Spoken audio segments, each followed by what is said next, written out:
Hi, everyone. It's Sam from the Danger Planet, and welcome back to the second in our series of Horus Heresy Legion focus articles. I'm joined today by Brady and Mike. Guys, why don't you say hi? Hey, how you doing? Hey, what's going on? Very excited to be here today. All right. And so last time we talked about the Sons of Horus, and now we're going to talk about the Loyalist Legion that has been getting kind of the most camera time at Games Workshop and has really been made the poster boys of this edition. We're going to be talking about the Seventh Legion, the Imperial Fists.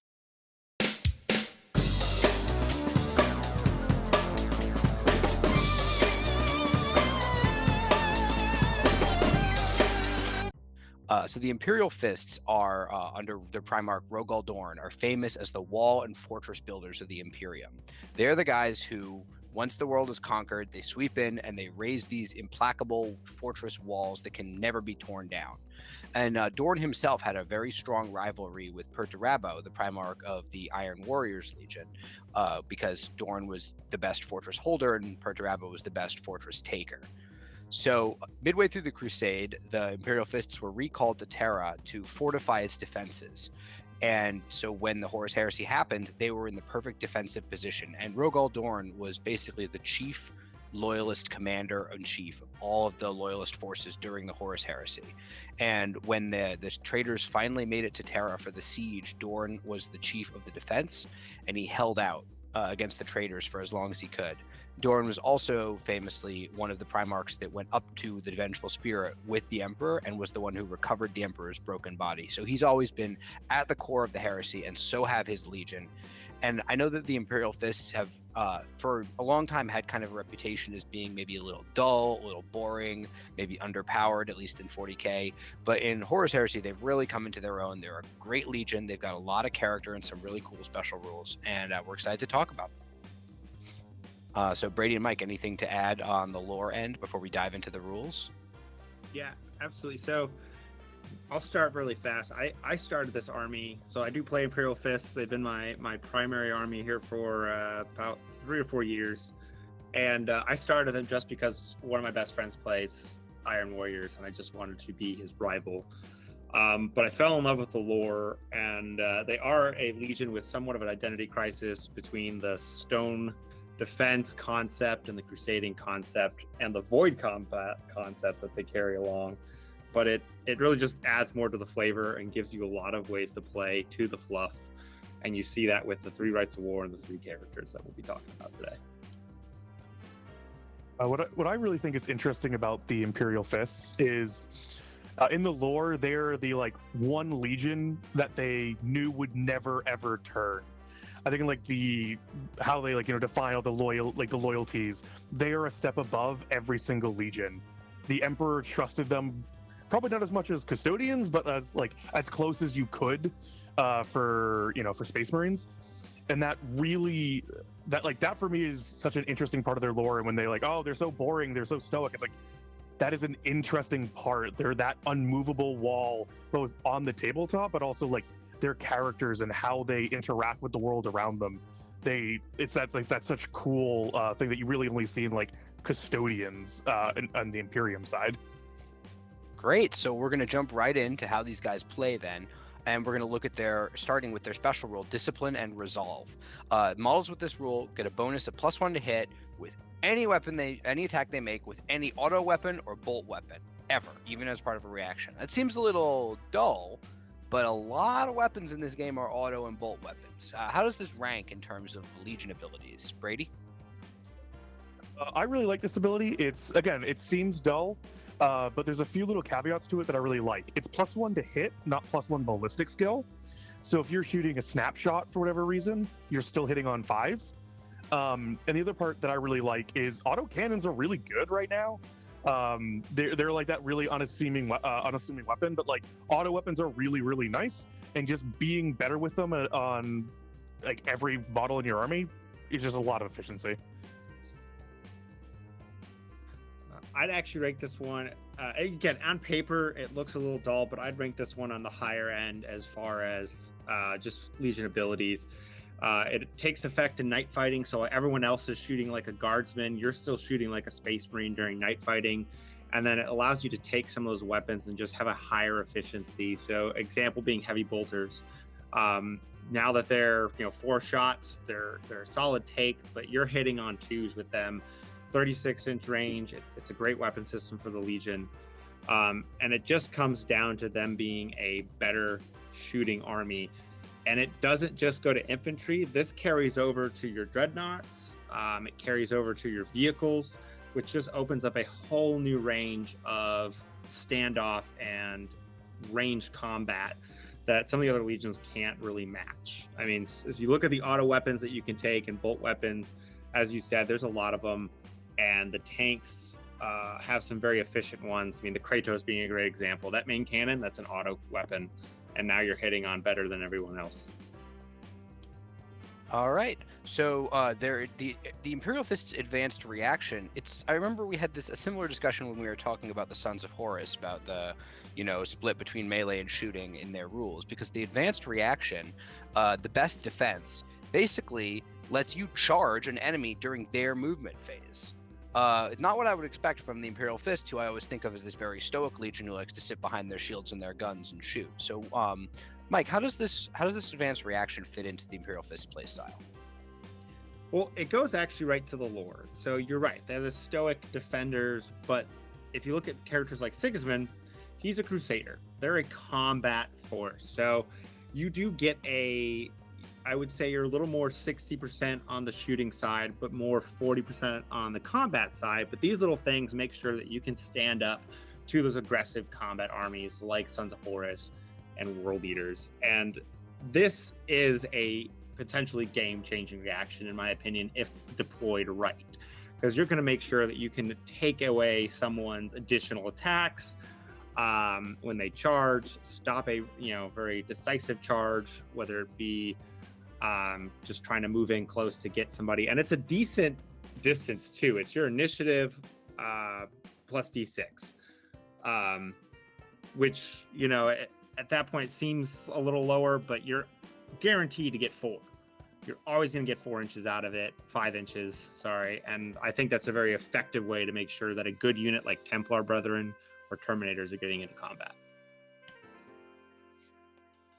I also love and hate, because I'm usually on the other side of this one, is you want to move your rapid fire guns to get as many shots into things like Phalanx Wardens and such, and you have to make sure you measure that unit's movement absolutely perfectly, and you're probably still going to have to forsake a couple of your backfields to get all that rapid fire, because if you hit that 10-inch line, that shooting unit that you're going to try to put a bunch of bolter fire down, it just got charged.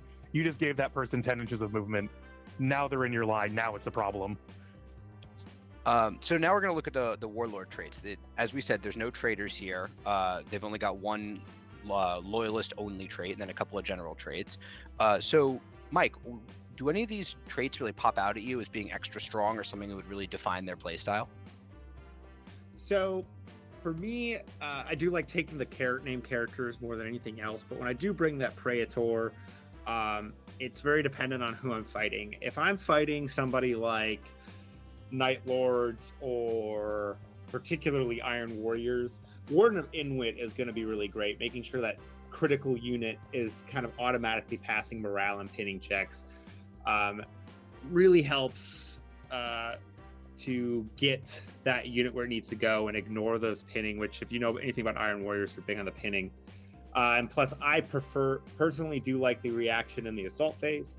However, for other armies, a more generalist concept would be Solar Marshal. And the reason I like this one is you get to pick the phase that you get to have that extra reaction in.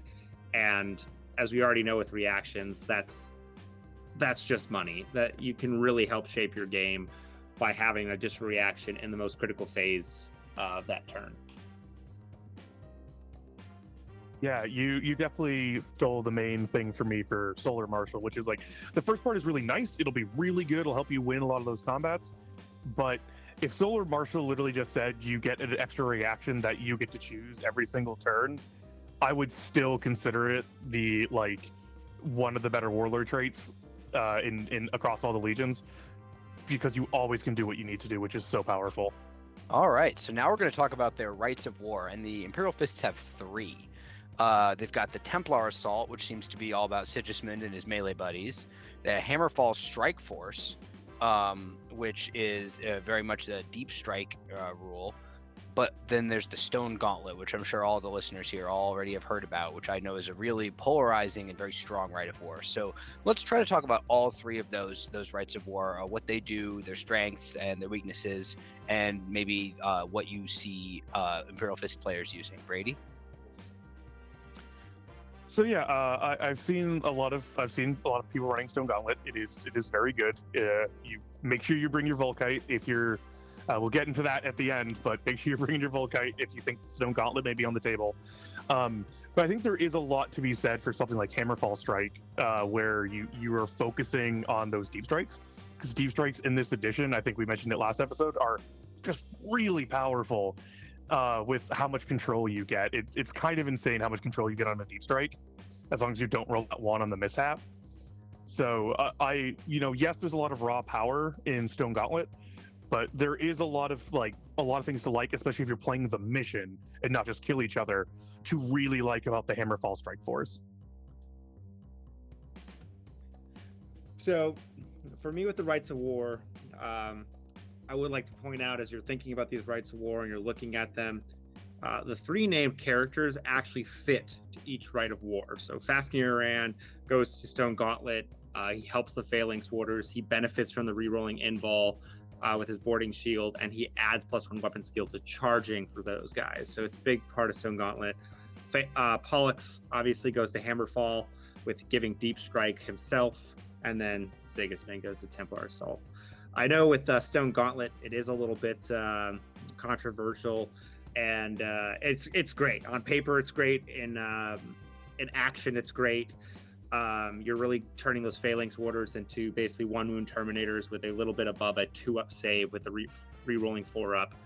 The advantages you can have as a player here, and what you can kind of do to prepare for it, because I know that's what a lot of people are thinking about, is look for that pinning, look for that ability to do precision strikes, break up the formations, really read the rules, because there's ways to break up the rules and get rid of the reroll and the increase of the invul save for the Phalanx Warders. Also, strength 8 weapon systems are always a positive in this scenario. And as Brady said, Volkite volume is, you're never going to fail. I'll tell you, I played Dark Angels the other day, and I lost all 3 of my squad, my Phalanx Warders. For those playing Stone Gauntlet, think Rhinos for your Phalanx Warders. You can do a lot of canalizing and limit people's charges by creating avenues and making sure that your slower moving Phalanx Warders, because you will be outmaneuvered, have solid positions when they set down. And then also don't ever forget your Heart of the Legion. My personal favorite, though, is Hammerfall Strike. I love taking this one. It is expensive. You're going to be down a few units comparatively other people because you are paying the points for that deep strike. But I like the ability to just shape and be decisive. And Pollux is one of my favorite characters. But definitely think about bringing Castellan with this list, bringing a heavy support squad with assault weapons that can deep strike with some Terminators, and you're going to have a nice little assault force in the backfield. And then Pollux is nothing to scoff at himself. All right, it sounds like we've got some 3 really fun, cool options. So now let's talk about the Imperial Fists Armoury. Now, these guys were hanging out on Terra for much of the war, so it sounds like they get some of the Imperium's really high-tech, excellent stuff. And of course, a lot of what they get is either defensive, or it features those fists that they're so famous for, the Solarite Power Gauntlets. So let's talk about the different kinds of war gear they have. That Storm Shield, the Teleport Strike, the Gauntlet, and the Iliastus Assault Cannon. Michael, what do you think is sort of defining here? What do you think you expect to see Imperial Fists take a lot? I'll be honest with you, you need all 3. If you're bringing Terminators, you got to bring that shield. That 3-up invul save is just incredible. It does a lot of work. It doesn't play with Stone Gauntlet, which is probably for the best, but it's definitely a great take. The Teleport Strike, Imperial Fists are one of the few units that can naturally give teleport to Terminators. Not everyone has that ability. The Solarite Power Gauntlet is everything it needs to be. I take it all the time on my Terminators. I'll bring it for my Phalanx Warders when I can fit it. That Strength 10 is great for dealing with Dreadnoughts. And for those who do have to play Sons of Horus a lot, you're still double toughnessing pretty much everybody but Abaddon on the charge. And you can still, on the charge, double tough out the Justarin. It's a wonderful little weapon. It's great. But lastly, the Assault Cannon. Really read into this, because you can give this to a heavy support squad. And you can take a squad of 10 of these Assault Cannons. They're phenomenal. Strength 6 AP4, Assault 4, Rending 6 up. And they're assault weapons. So you can move, and then you throw Castellan in there, which we'll get to. That becomes a scoring unit. I love the Assault Cannons. I put it into the fists of my Dreadnoughts. I give it to my heavy support squads. I probably overuse it, but I think it's fantastic. Yeah, I think you hit most of the points that I was going to bring up. The one thing I like to talk about the Assault Cannon as well is because it replaces a lot of guns that you usually are not viewing as highly effective, those heavy flamers or other things. It has a really good profile that replaces a profile you may have not originally cared that much about for a fairly cheap points cost, which is why I think it is so much of a better gun than it looks like originally on paper. You're like, oh, I'm taking this fist, your fist of your from your Contemptor Dread, and it suddenly has a good shooting profile as well as being a good fist, and that makes your dual fist Dreadnoughts actually have a good shooting profile as well.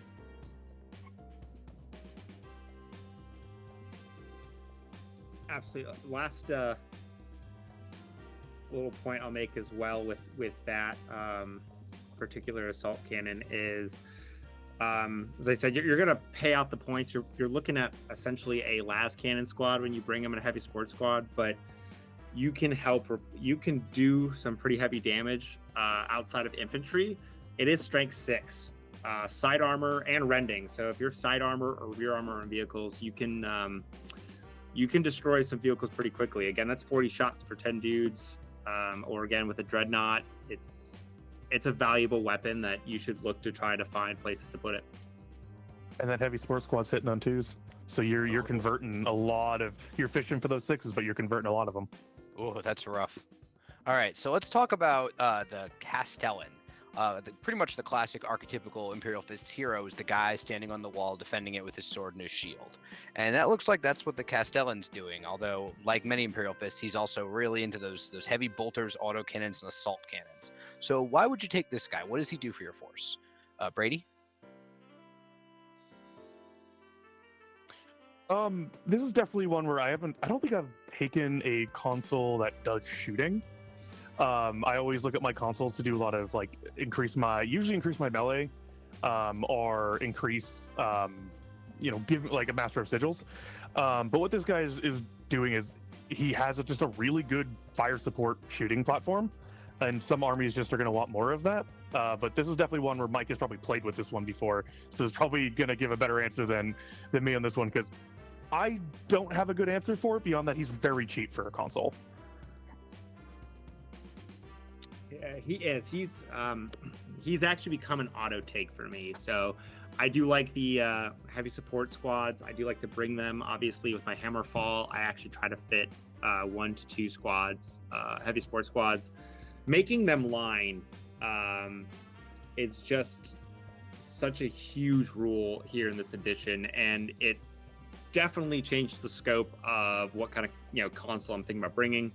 I bring him, I attach him to my assault squads, I give him the assault cannon, and he just ends up becoming just another 5 more shots, because he does add 1 to the weapon. But because of the cost for him and the fact that you're just paying the 20 points, you add 10 points to the assault cannon, and now you have anywhere between 1 and 2 additional line units. And for Hammerfall, if you're deep striking that heavy support squad, that's a scoring unit you just dropped in the backfield.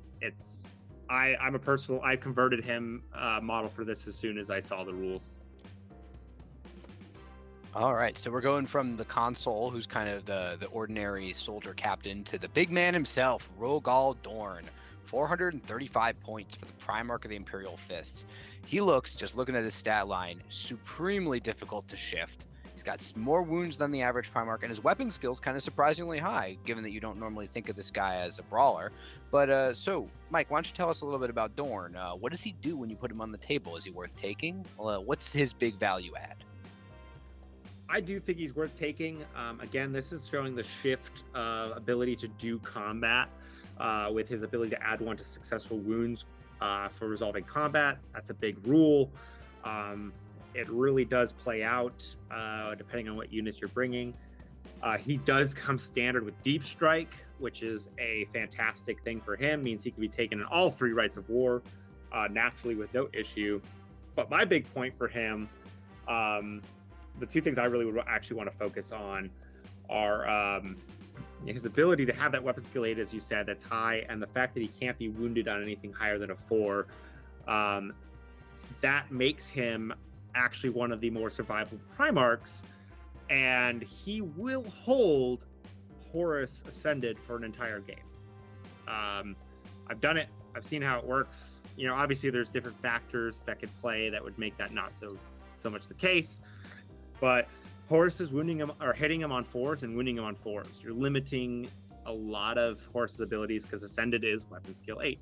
So he really is the quintessential stand and hold your ground Primarch. He will survive fights with those Primarchs, and he's one of the few times I'll actually advise, yes, you want to go do a Primarch fight. Most of the times I say try to avoid it. It's a waste of points, but that's kind of what he's built for, in my opinion. So, yes, my usual stance on Primarchs, especially ones that don't move like faster than 10 inches, is I get a little iffy. But yes, this is one where he deep strikes, and Sire of the Imperial Fists is just so good.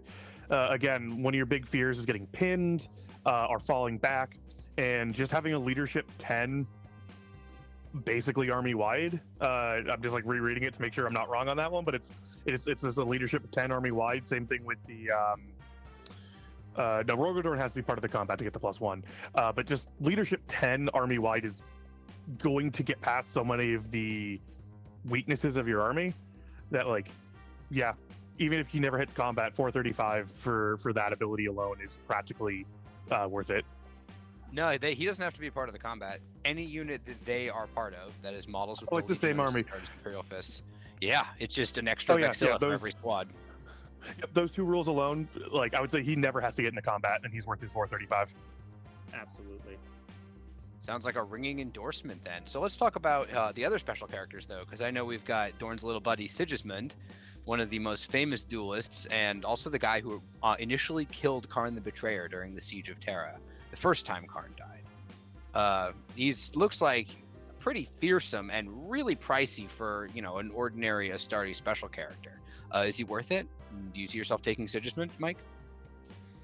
If I'm taking Templar Assault, absolutely. However, a nice little piece is he does bring Templar Brethren as troops by himself without the Rite of War. But yes, I've taken him.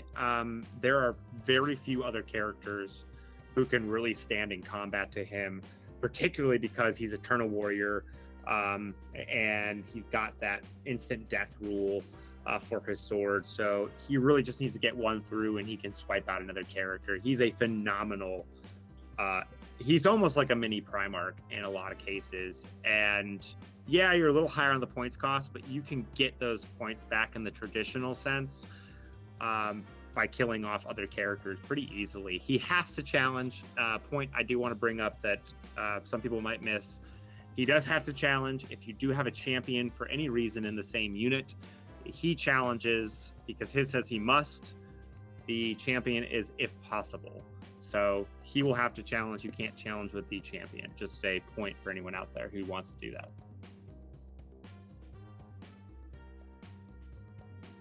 Yeah, the biggest thing for me is Eternal Warrior. Is I think I have only seen it on Primarchs. There's probably like one other character who has it, but it is so powerful where, you are they have to hit you so many times and you just have to hit them once. Another important part is if you're in a challenge, they have to re-roll their invulnerable saves. So you even have a higher chance of just pushing through that Praetor's Invul and just immediately kill them. Yeah, for 230 points, this guy is going to get into combat, especially with that +2 to his charge. He's going to get where he needs to be and start wrecking face. Yeah, it really feels like basically anyone who's not a Primarch and fights Sigismund just dies.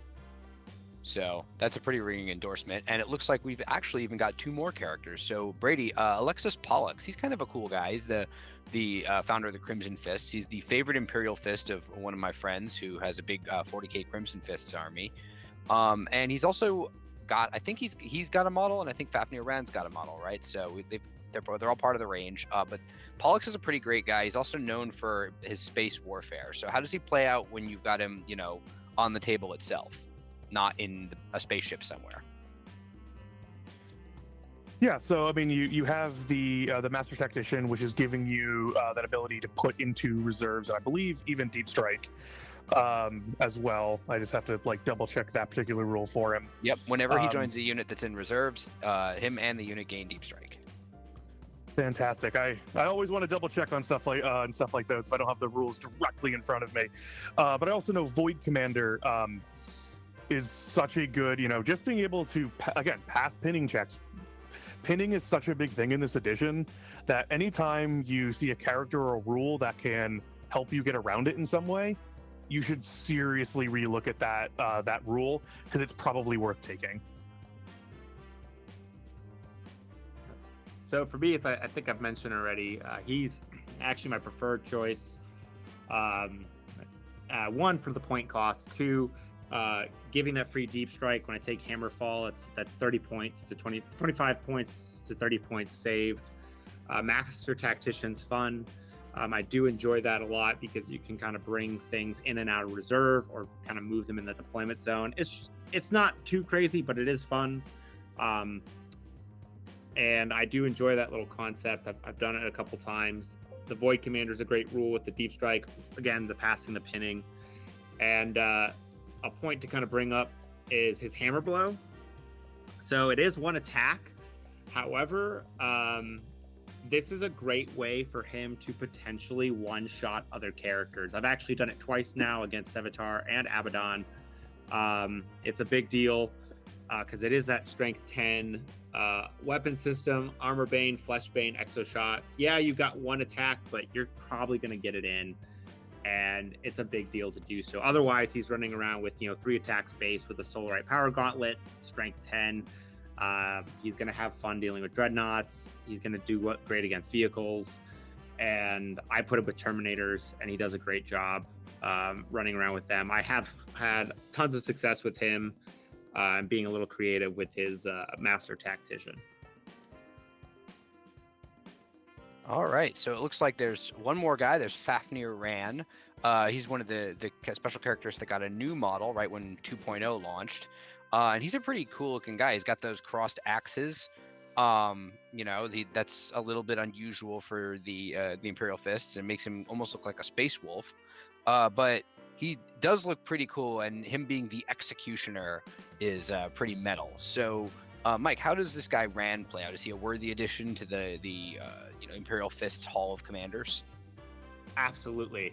1, I do want to say that he Vikings better than Space Wolves. Just saying. However, he's an interesting character. He does take a little bit of micro when it comes to choosing how he fights, because he can fight with the axe and the shield or 2 axes. It's definitely an interesting concept for him. My favorite point, though, is he really does run well with the Phalanx Warders, particularly in Stone Gauntlet, because he does benefit from the Stone Gauntlet invul save reroll, and he does have that +1 to weapon skill for anyone, for the Breachers and Phalanx Warders when they charge. And this is army-wide, so you just made yourself a defensive and offensive threat just by bringing this guy. And I think that just, and again, at 175 points for that rule, it's a steal in my opinion. I really don't think the Imperial Fists have a bad character. It's just where you bring him, and I would bring him every time I bring Stone Gauntlet. If I was being fluffy. Yeah, and to tack onto that, just to talk about his axes a little bit. people, you're paying 30 something points for a Paragon Blade to get to swing at initiative with AP2. He just has that, and then you have that option. If you're outnumbered with your rampage, you just really get a lot of attacks in, or be more defensive. So he's probably not in my opinion, the flashiest or the most like build around of the three. But all of these characters are amazing, and I wouldn't be, if I was an Imperial Fist player building a list, I wouldn't feel bad about putting any of them in my army. Yeah, it sounds like they're all pretty much winners. So now we're going to look at the non-special characters. The ordinary, your average Imperial Fist Joe, but we're going to take a look at what they can really bring that the other legions can't. And we're going to start with the Templar Brethren. Now, when I'm looking at these guys, obviously the first thing I think is they're kind of proto-Black Templars, right? They're Sigismund's buddies. And when I'm looking at their stat line, they kind of seem like upgunned veterans in a way. Like they're just, if you were to take a squad of veterans and kit them out for melee, these guys are that, but just sort of a little bit extra. Is that about accurate, Brady, would you say? Yeah, that is, you're basically getting that. Double checking, yeah. So they can take some of their better weapons. Your Soul Light Power Gauntlet. That's a little pricey. Furious Charge is a great rule. I was trying to double check Crusader because I don't remember that one off the top of my head. Rerolling charges, I believe. Okay, yeah, those are really good abilities that you're paying an extra. You're paying a fair amount more over a Legion veteran, but you're certainly getting those points back with extra abilities. Just point, Crusader is actually sweeping advanced. You guys take the highest. Right. Yeah, you're good. So, yes, I would say you're getting quite a bit out of them. The difference between these guys and the vets, one, the weapon skill 5 is huge. The 2-up armor, naturally, big deal. I always run these guys with combat shield. 6-up invul is nothing great, but it is a nice little addition, and it's pretty cheap to take them. And a high point here for them is once again, you can take a Rhino. I wouldn't, but you can. But they're a great volume of attacks. I mean, you're getting the 2 attacks base, +1 for paired weapons, because the combat shield does not do what the boarding shield does. So you can keep the paired weapons with the bolt, pistol, and sword, which is great. And then you get Furious Charge. You have +1 power swords across the board. It's phenomenal. I'll throw a champion in with these guys, and they'll just do work. They are a very aggressive force to give a lot of the other combat armies a run for their money. And again, with Sigismund, they're just brutal. And another kind of interesting point that I really like about these guys, and when we get to Phalanx Warders, is if you are running against a lot of dreadnoughts, Melta Bombs, entire squad, 25 points per unit. So the entire squad, you got a squad of 10, 25 points, you get 10 Melta Bombs. That will absolutely blow the pants off a dreadnought in one round of combat, probably. I really like these guys. When I see this Legion special units, and I see they have no unique special rules at all, that always actually kind of makes me raise my eyebrow a bit, because it means that what makes them special isn't like weird fancy stuff. It's just absolute raw value of stats and equipment for points, and that really seems to be what these guys have. So I think the Templar Brethren aren't flashy, but they seem very strong. So now we're going to talk about the Phalanx Warder Squads, which if you have somebody in your play group who's playing a Stone Gauntlet, I'm sure you're real sick of seeing these guys. It's kind of unusual to me that they're fast attack, because absolutely nothing about them seems remotely fast, but they certainly seem to be extremely deadly. So Mike, why don't you tell us a bit about the Phalanx Warder Squads and how they fit into the overall picture of the Imperial Fists army? So first off, I do love the fluff behind these guys. I mean, they defend the Phalanx, the master spaceship of the Imperial Fists, and they end up usually going on to being like the Huskarls.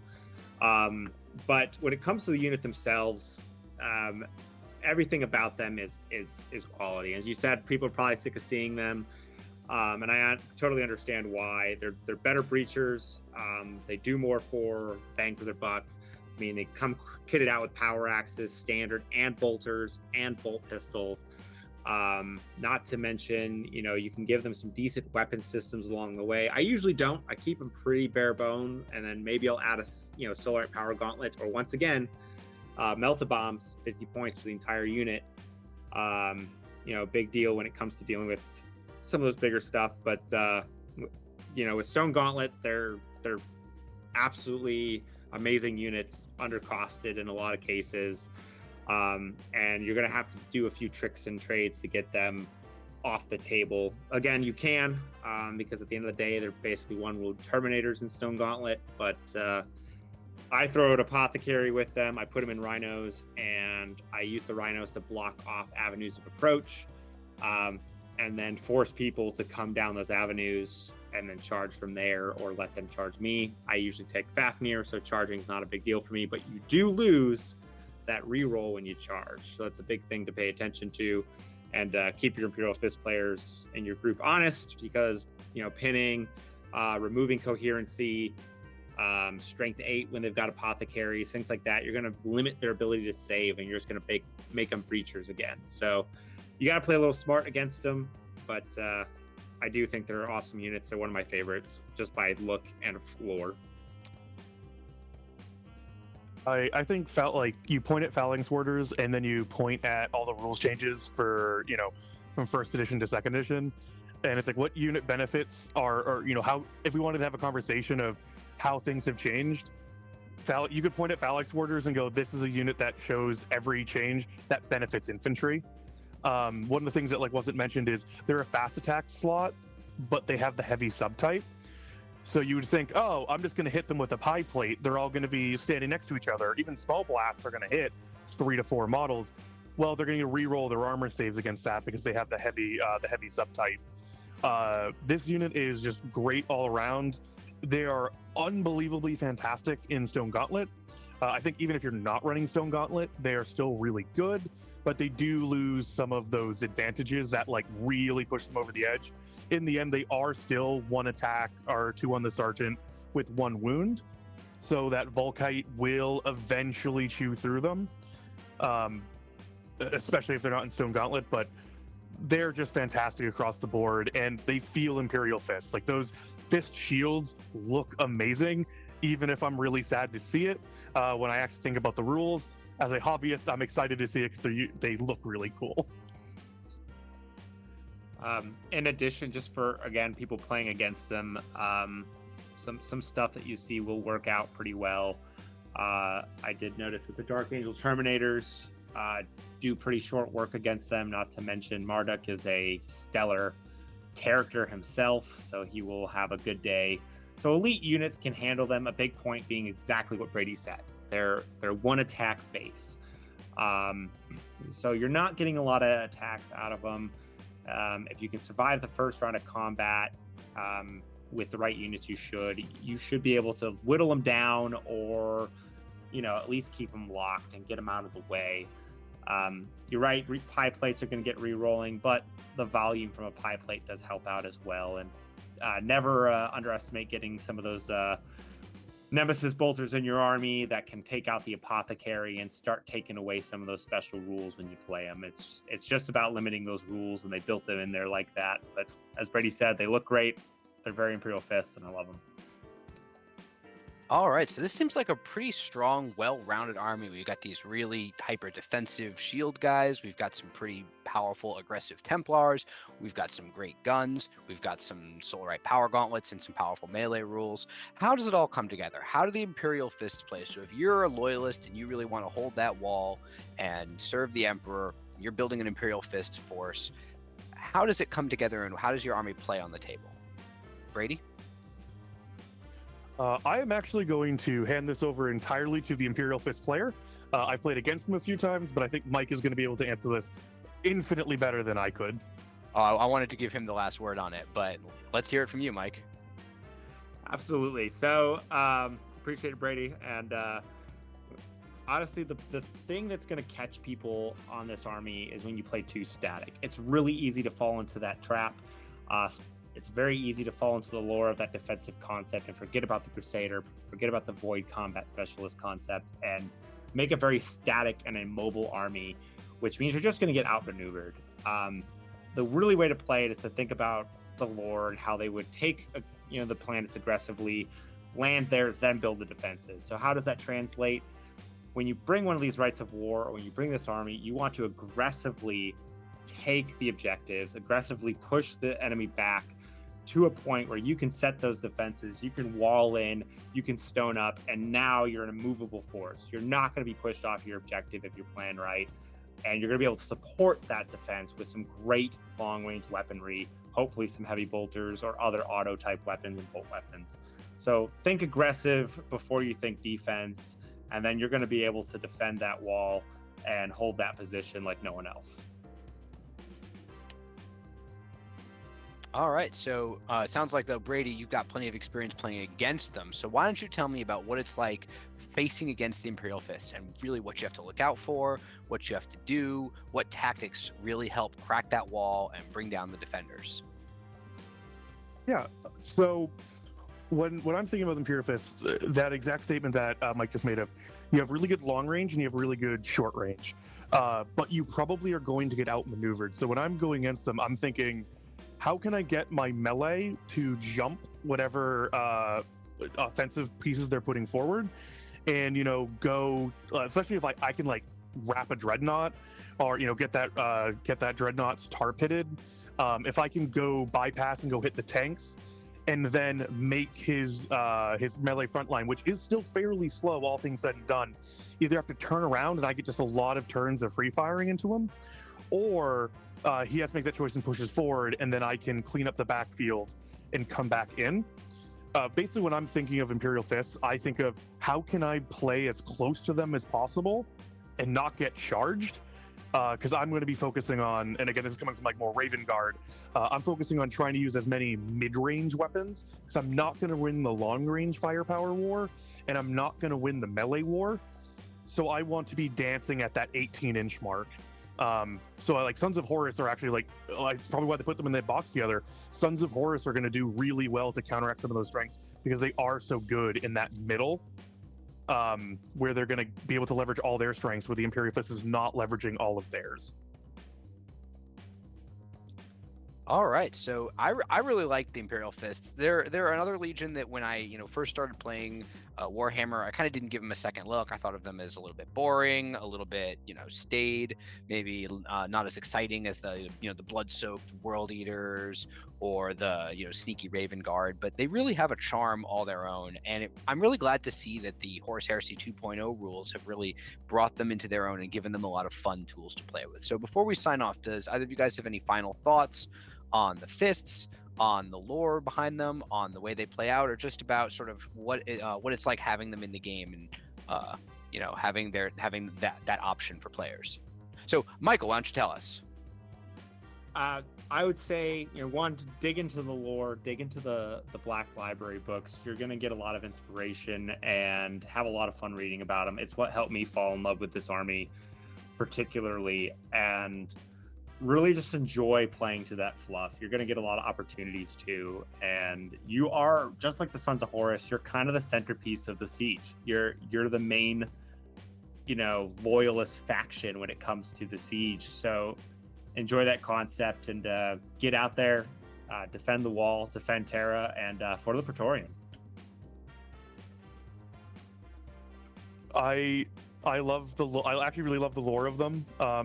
And they're such a beautiful army on the tabletop that those yellows that I've seen people get with them. So even if I'm getting my teeth kicked in, if you have a beautiful yellow with those blacks, I'll be smiling, at least from seeing a beautiful army, while Stone Gauntlet mulches me into the ground. Yeah, lots of thin coats, guys. If you're gonna paint yellow, lots of thin coats. Anyways, that was our segment on the Imperial Fists. We hope you enjoyed it. We really like Horus Heresy. We're looking forward to telling you all about all the different legions. So join us next time. We're going to talk about another legion, and we're going to bring you all the details on its special characters, its rules, and its special units to make you the best Praetor you can be. So until next time, thanks for coming by the Danger Planet.